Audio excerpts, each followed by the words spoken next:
Bangkok is a city under siege. The Thai government has imposed a state of emergency. There's a ban on gatherings of more than 5 people. But for a second consecutive night, protesters defied the ban. They marched through the city, clashed with police officers and proudly held up the 3-finger salute. We'll tell you what unfolded through the day today.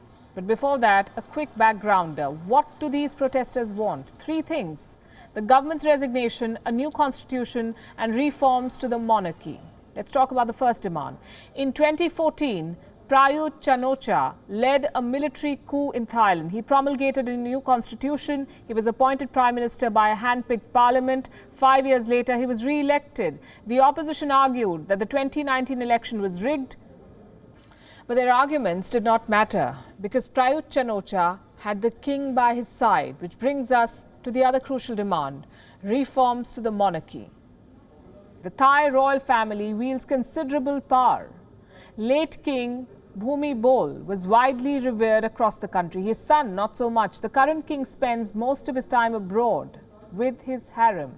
The pro-democracy protest was paused earlier this year on account of the pandemic, but the king's return from Germany seems to have reignited it.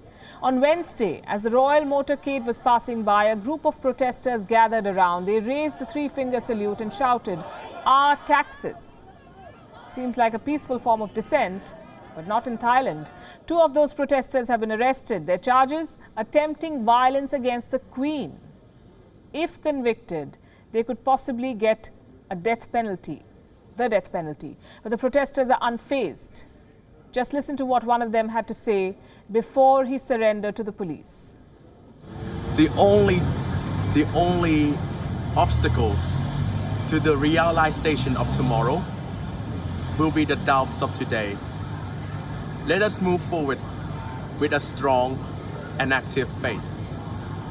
Don't worry about me.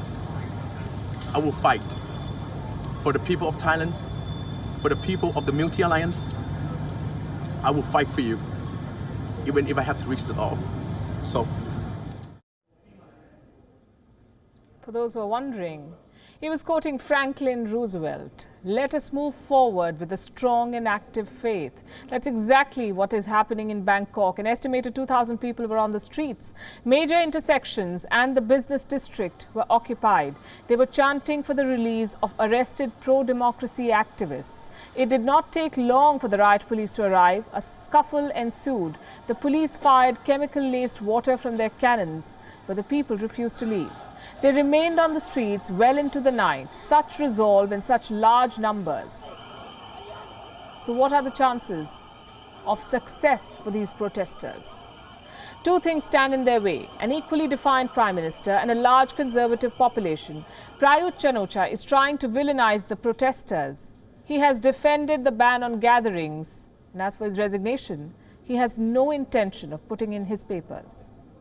It's dangerous because we don't know what is the true purpose of the people behind the scene. We have a clue about what they want, but they won't reveal their true identities. So please be careful.